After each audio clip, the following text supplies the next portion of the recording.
ओम शांति। मैं 1990 में मधुबन में सेवा के लिए आई थी और मधुबन में बाबा डिस्पेंसरी में मेरी सेवा थी। उसी दौरान दादी जी के समीप आने का मुझे सौभाग्य मिला, क्योंकि हम उसी कॉम्प्लेक्स में रहते थे, हिस्ट्री हॉल के ऊपर, और दादी जी नीचे रहते थे। तो बहुत बार आते जाते हुए दादी जी से दृष्टि मिलना, दादी जी से ऐसे ही सम्मुख मुलाकात हो जाना, ऐसा हो जाता था।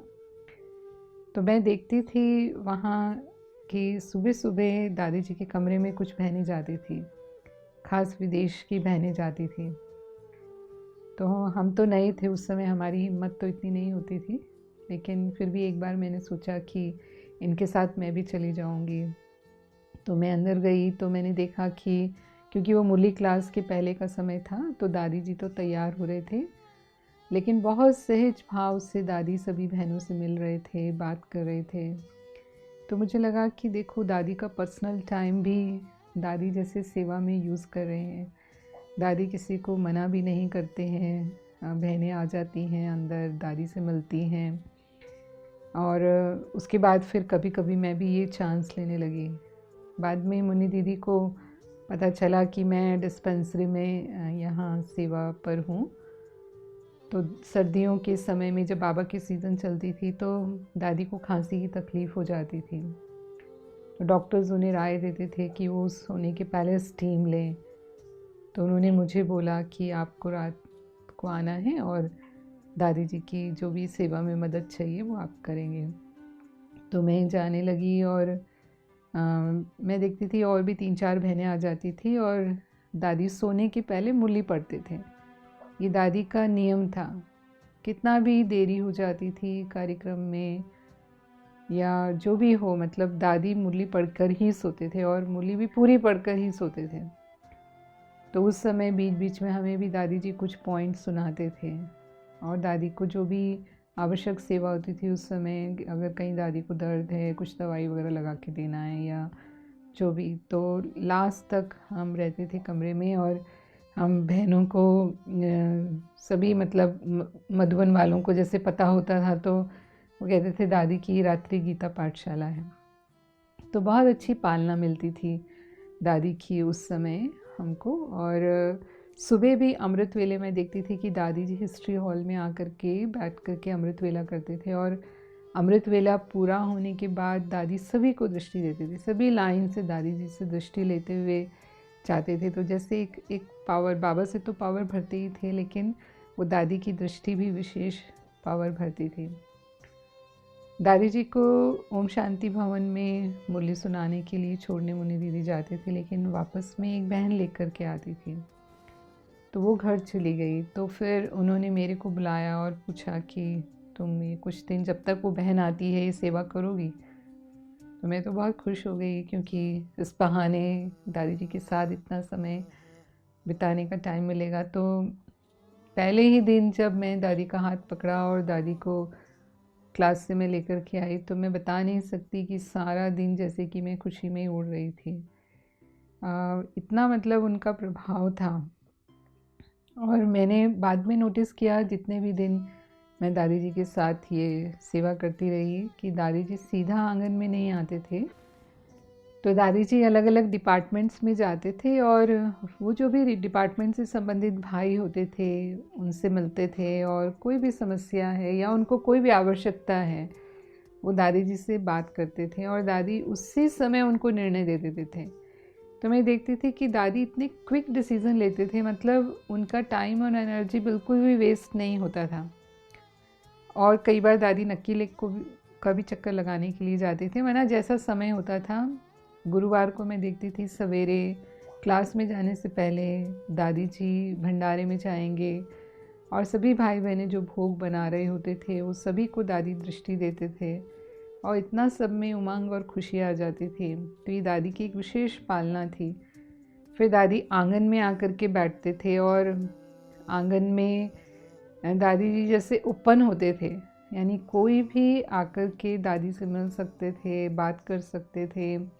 अपना प्रश्न पूछ सकते थे। तो ऐसा लगता नहीं था कि ये कोई अंतर्राष्ट्रीय विश्वविद्यालय के चीफ हैं और एक जैसे उनका कोई रॉब होता है कि कोई भी मिलेगा तो अपॉइंटमेंट से मिलेगा या दादी कुछ ऑफिशियल रूप रखती हों। बिल्कुल नहीं, बहुत सहज भाव से दादी जैसे एक माँ के रूप में बैठी होती थी और जो भी आ जाता था, बच्चा भी आकर के मिलता था तो दादी बहुत प्यार से, बहुत सम्मान से, स्नेह से उसको भी मिलती थी, बात करती थी।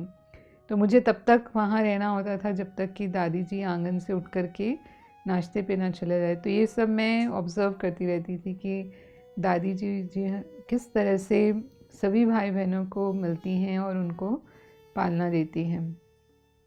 उसके बाद जब हॉस्पिटल बना तो हॉस्पिटल के लिए जो भी स्टाफ आया था उन्हें हॉस्पिटल शिफ्ट होना था। मेरे को करीब 1.5 साल हो गया था डिस्पेंसरी में सेवा करते हुए। तो फिर मैं भी हॉस्पिटल के लिए आई थी तो मुझे भी हॉस्पिटल शिफ्ट होना था। तो ये कहा गया कि जो वहाँ अकोमोडेशन बनी है हॉस्पिटल कैंपस में, वहाँ ही आपको जाना है। तो मुझे थोड़ा सा अच्छा नहीं लगा क्योंकि मैं इतना समय से यहाँ सेवा कर रही थी और मुझे सभी दादियों की पालना मिल रही थी और मेरे लिए तो मधुबन जैसे बाबा तो स्वर्ग की बात कहते हैं, पर मुझे लगता था कि ये तो यहाँ ही स्वर्ग है। तो अब मैं तो छोटी थी, मैं किसी को कह नहीं सकती थी ये बात, और कहने से भी कोई मानने वाली बात तो थी नहीं क्योंकि सभी को वहाँ शिफ्ट होना था, तो कहना तो बेकार ही था। तो मैंने बाबा को कहा कि बाबा आपने यहाँ सेवा कराई है तो मैं हॉस्पिटल में सेवा करूँगी, लेकिन मैं पांडव भवन में ही रहना चाहती हूँ, ये मेरा शुभ संकल्प है, फिर जो ड्रामा में होगा। तो ऐसे करके मैंने फिर छोड़ दिया। फिर मीटिंग हुई उसकी, सभी जो भी दादी, निर्भय भाई और भी जो संबंधित थे हॉस्पिटल से वो बैठे थे मीटिंग में, तो सभी के लिए एकोमोडेशन अलॉट हुई, मेरा भी रूम अलॉट हुआ। तो जब मेरा रूम अलॉट हुआ तो दादी जी ने अपने आप ही कहा, दादी ने कहा कि ये सविता जो है वो 1.5 साल से यहाँ सेवा करती है तो ये मधुबन वालों की तबीयत को समझ गई है। तो दादी ऐसा सोचती है कि ये यहाँ ही रहे और शाम के समय ये डिस्पेंसरी में बैठे, भले सुबह के समय हॉस्पिटल जाए। तो मतलब मेरे को इतना आश्चर्य हुआ कि जिस बाबा को मैंने एक संकल्प दिया था और कैसे बाबा ने दादी के द्वारा वो कहलवा दिया, और मैं फिर पांडव भवन में ही रही। आज तक भी मेरा वही रूम है जिस कमरे में मैं आई थी वहाँ पांडव भवन में। तो मतलब मैं ऐसे कहूँगी कि बाबा को मैंने वो संकल्प दिया और जैसे दादी ने उसे कैच किया, और मैं 3 साल तक उसके बाद बिल्कुल शाम को डिस्पेंसरी में सेवा देती रही और सुबह मैं हॉस्पिटल जाती थी। मेरी तो बाद में जब बहुत सेवाएं बढ़ी तो फिर उसके बाद फुल टाइम हॉस्पिटल जाना हुआ। कई बार ऐसे होता था जैसे कोई भी कार्यक्रम, जैसे राखी का ही प्रोग्राम है तो राखी के प्रोग्राम के समय ग्रुप्स बनते थे और अलग अलग ग्रुप में राखी बांधने के लिए अलग अलग स्थानों पर जाते थे। जैसे कोई होटल में गया, कोई बैंक में गया, कोई स्कूल्स में गया, कोई मंदिरों में पुजारियों के पास गए, ऐसे ग्रुप्स होते थे। तो हर साल अलग अलग जगहों पर राखी बांधने जाना होता था। तो एक साल में बैंक्स में राखी बांधने के लिए गई अपने ग्रुप के साथ। तो हमने ऐसा किया कि जब राखी बांधी, जैसे राखी का महत्व समझा के फिर हम उनको कहते हैं कि आप अपना कोई एक संकल्प लो, अपनी एक बुराई का त्याग करना है, तो हम सिर्फ संकल्प करवाते हैं। लेकिन उस वर्ष हमने ऐसे किया कि सबको एक स्लिप दे दी और सबको कहा कि आप लिखो इसमें कि आप क्या छोड़ रहे हैं। तो हर एक ने लिखा, किसी ने सिगरेट छोड़ी, किसी ने गुटखा छोड़ा, किसी ने क्रोध छोड़ा, हर एक की अपनी अपनी जो भी लगा उनको की कमी है वो उन्होंने छोड़ा। तो सारे स्लिप्स हमने इकट्ठे किए और मैं तो रात के समय नियमित दादी के पास जाती ही थी। तो मैंने दादी जी को सारा समाचार सुनाया कि आज हमने इस तरह से सेवा की, और मैंने दादी को स्लिप्स दिखाए, दादी देखो ये सब ने लिख के दिया है। तो दादी बहुत खुश हुए ये सब देख करके। और फिर दूसरे दिन क्लास में, मुरली क्लास के समय कोई ऐसी बात निकली तो दादी ने पूरी क्लास में सुनाया ये, और नाम लेकर के सुनाया। तो मतलब मुझे इतनी खुशी हुई, मुझे लगा देखो दादी कितना याद रखते हैं और कितना उमंग उत्साह बढ़ाते हैं। वैसे भी मैं देखती थी कोई भी विशेष सेवा करके आते थे तो दादी उनका उमंग उत्साह बढ़ाते थे। खास नाम लेकर के क्लास में उनको बोलते थे। तो हर एक की विशेषता से सेवा लेना और उनका उमंग उत्साह बढ़ाना, ये मैंने देखा। और ये भी मैंने नोट किया कि दादी, मैं कोई भी जब ज्ञान योग की सेवा करती थी, नॉर्मली मैं 5 बजे के बाद हॉस्पिटल से आ जाती थी, तो मधुबन में तो बहुत वीआईपीस विज़िट करने के लिए आते रहते थे। तो उनको समझाना, उनको कई बार अगर वो कुछ समय रहने वाले हैं तो कोर्स भी देना, ये सेवाएं भी हम करते थे। तो दादी को मालूम होता था, क्योंकि फिर हम दादी जी को भी मिलवाते थे उन वीआईपीज़ को। कोई भी वीआईपी लेवल के लोग तो दादी से भी मिलते हैं, तो दादी उनसे ज्ञान की लेन देन करना, फिर उनको सौगात वगैरह देना, ये सब। तो दादी हमेशा मेरे से रात को ये पूछते थे कि तुमने आज किसको समझाया, क्या सेवा की। तो माना जैसे हमारा चार्ट लेते थे दादी। तो जो भी ज्ञान योग की सेवा की मैं कहूँगी, जो मेरी प्रगति हुई वो दादी की दुआओं के कारण। वैसे तो मैं एज ए प्रोफेशनल ही सेवा करती थी, ज़्यादा समय तो हम हॉस्पिटल में बिज़ी रहते थे, लेकिन फिर भी ये थोड़ा बहुत जो टाइम मिलता था, क्योंकि दादी का ध्यान होता था, दादी पूछती थी, तो मैं लक्ष्य रखती थी कि मुझे ज़रूर किसी को समझाना है। तो अगर दादी पूछेगी तो फिर मुझे बताना है कि हाँ दादी मैंने इसको समझाया। तो दादी वो ख़ास इंटरेस्ट लेते थे। और जो भी ज्ञान योग की सेवाओं में लाने का श्रेय है एक ब्रह्मा कुमारी टीचर की तरह, वो मैं दादी को देती हूँ कि दादी हमेशा हमारी वो प्रगति भी चाहते थे। जब दादी जी बीमार होते थे कई बार, क्योंकि बीइंग ए डॉक्टर मेरा ज़्यादा समीप आना तो उनका बीमारी के समय ही होता था, तो दादी को कई बार कमर में दर्द हो जाता था। और जब वो दर्द होता था तो बहुत ही सीवियर पेन होता था दादी को, और वो 2-3 दिन तो एक बार आने के बाद फिर जाता नहीं था। तो फिर जैसे कि लंबा टाइम दादी के पास बैठना होता, दादी रेस्ट भी कर रहे हैं, तो भी अचानक अगर कुछ तकलीफ़ हो तो दादी के नज़दीक ही बैठना है। ऐसे तो मैं देखती थी कि दादी में कितना धीरज और कितना सहन शक्ति थी। मैं समझ सकती थी कि वो दर्द कैसा होगा, लेकिन दादी अपने चेहरे पर कभी नहीं आने देते थे। और जो भी दवाई इंजेक्शन्स उनको दिए जाते थे वो लेकर के जैसे दादी रेस्ट करते थे। और फिर कोई मिलने भी आते थे तो दादी ऐसे मिलते थे जैसे कि दादी को कुछ है ही नहीं, कोई तकलीफ़ ही नहीं है। तो ये भी हमने देखा कि कैसे कर्म भोग पर कर्म योग से विजय पाना, यानी साक्षी होकर के दादी कैसे अपने तन का हिसाब किताब भी चुकतू करते थे। मधुबन वालों से दादी जी समय प्रति समय मिलते थे। कोई भी ऐसे बड़े प्रोग्राम होते थे या कोई भी ऐसी समस्या होती थी तो दादी हमेशा मधुबन की एक मीटिंग बुलाती थी और सभी भाई बहनों से चर्चा करते थे, उसके बारे में राय लेते थे। और अगर मानो किसी की कोई शिकायत है, कोई गलती हुई है, तो वो भी जैसे क्लास के सामने ही सारी बात होती थी। दादी को कोई सावधानी देनी होती थी तो दादी वो सावधानियाँ भी सारा क्लास में ही दे देते थे। और हर 15 दिन में या 1 महीने में ये मधुबन वालों से दादी की मीटिंग होती ही थी। तो मैंने ये देखा कि दादी सबको साथ लेकर के चलते थे। ऐसे नहीं कि वो अकेले ही कोई डिसीजंस ले रहे हैं, लेकिन सभी मधुबन वालों को ऐसे फील होता था कि हमने भी अपना विचार दिया, क्योंकि दादी एक एक से पूछते थे। खासकर जो विशेष थे डिपार्टमेंट हेड्स होते थे, दादी उनसे ज़रूर राय लेते थे और फिर फाइनल दादी जो बोलती थी उसको सभी स्वीकार कर लेते थे।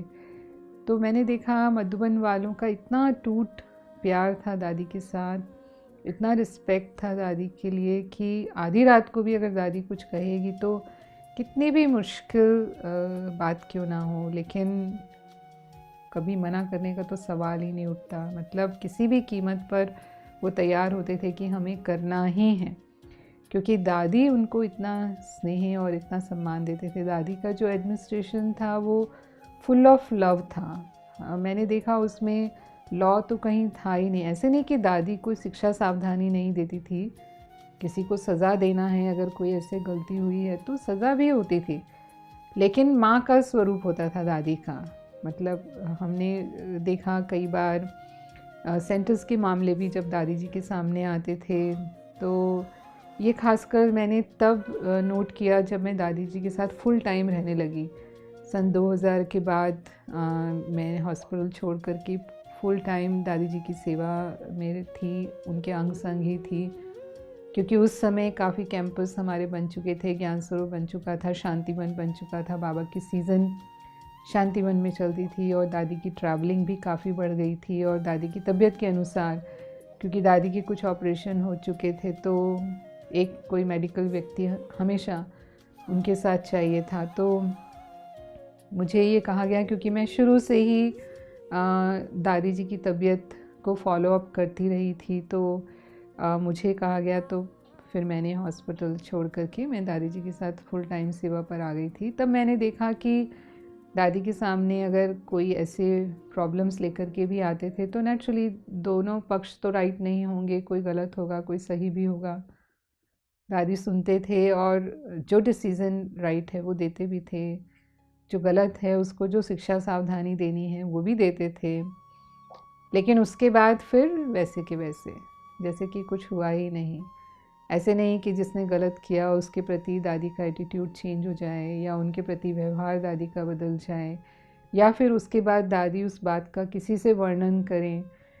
मतलब जो भी, अब जैसे आप दादियाँ आपस में मिलते हैं तो दादी बता सकती थी कि ये बहन ने ऐसा किया, इसको ऐसा करना चाहिए, नहीं करना चाहिए। कभी भी हमने दादियों को पर चिंतन करते हुए नहीं सुना।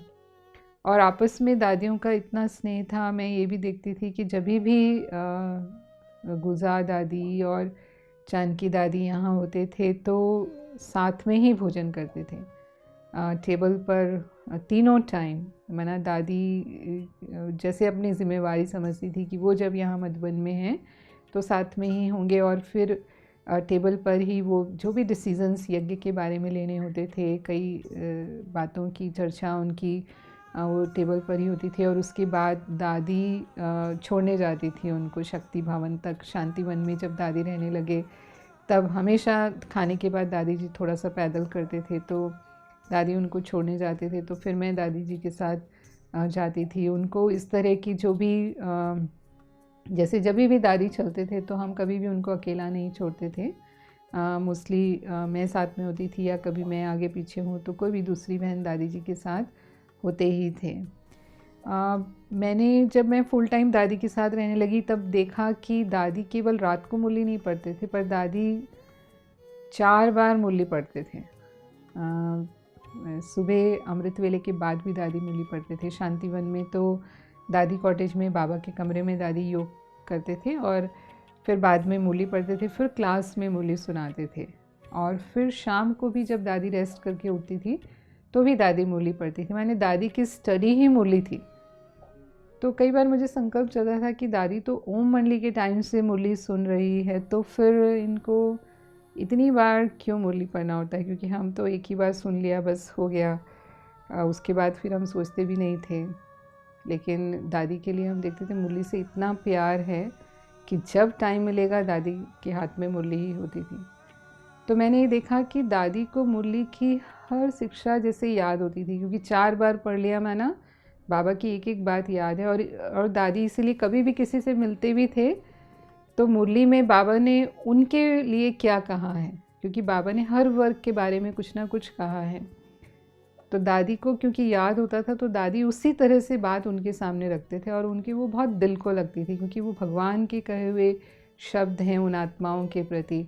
तो ये तभी संभव होता था जब दादी को वो बाबा की बातें याद हैं। और दादी बाबा की शिक्षाओं का जैसे स्वरूप थे, क्योंकि जो स्मृति में है वो स्थिति में आएगा, और फिर वो हमारे व्यवहार कर्म में भी होता है। तो सहज ही जैसे कि बाप समान स्वरूप दादी का दिखाई देता था।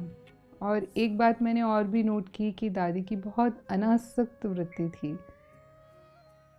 पूरा यज्ञ का जो कुछ भी आता था, यानी जो भी भाई बहनें दादी से मिलते थे, जो भी उन्हें सहयोग देना है यज्ञ के प्रति, वो दादी के सामने ही देना चाहते थे, देते भी थे।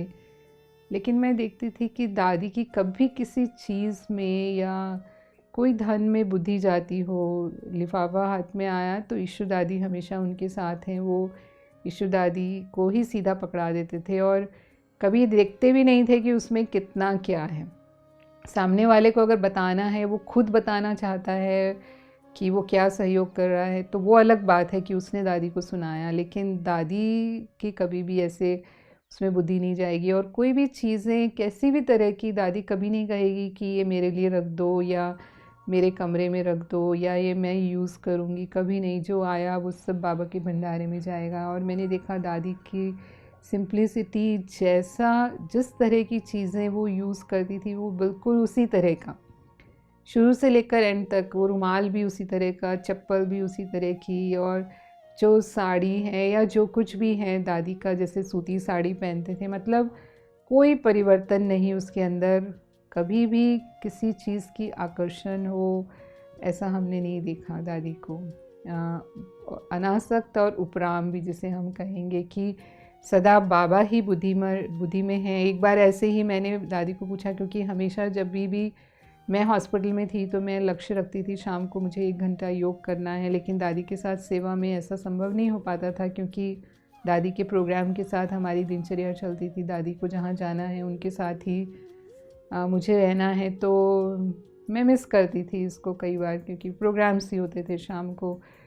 तो फिर मैंने एक बार दादी को कहा कि दादी, अमृत वेला तो आप करते हैं लेकिन शाम का योग तो आपका प्रोग्राम में चला जाता है। तो मैंने ऐसे हल्की रीति से, क्योंकि बहुत क्लोज थे दादी के, तो फिर दादी ने मेरे को आश्चर्य से देखा और दादी ने मुझे जवाब दिया कि दादी को बाबा भूला कब है जो दादी को बाबा को याद करना है। यानी इतना जैसे कि बाबा उनके रोम रोम में समाया था, बाबा की याद जो थी वो उनके अंदर जैसे समाई हुई थी। तो मैंने सीखा कि जैसे दादी कर्म योगी बन कर के बाबा के साथ कंबाइन रह कर के सेवा करती हैं, तो ऐसे हमें भी सीखना है। ऐसे नहीं कि अलग से बैठ कर के योग करेंगे तभी हमारी वो योग की कमाई है। अगर जैसा समय वैसा, अगर है समय तो बैठ कर के योग करें, और नहीं तो फिर अगर हम सेवा में व्यस्त हैं तो भी बाबा को साथ लेकर के ही हमें सेवा करनी है। तो दादी जी के इस 13वें स्मृति दिवस पर ऐसी महान आत्मा जिसने अपना प्रकाश पूरे विश्व में बिखेरा, अनेक आत्माओं को श्रेष्ठ दिशा दी, सभी के अंदर सदा उमंग उत्साह भरा, जो पवित्रता की, दिव्यता की, गुणों की मूर्ति थी, उनको उनके स्मृति दिवस पर हम शत शत नमन करते हैं और सच्चे दिल से श्रद्धांजलि व्यक्त करते हैं। ओम शांति।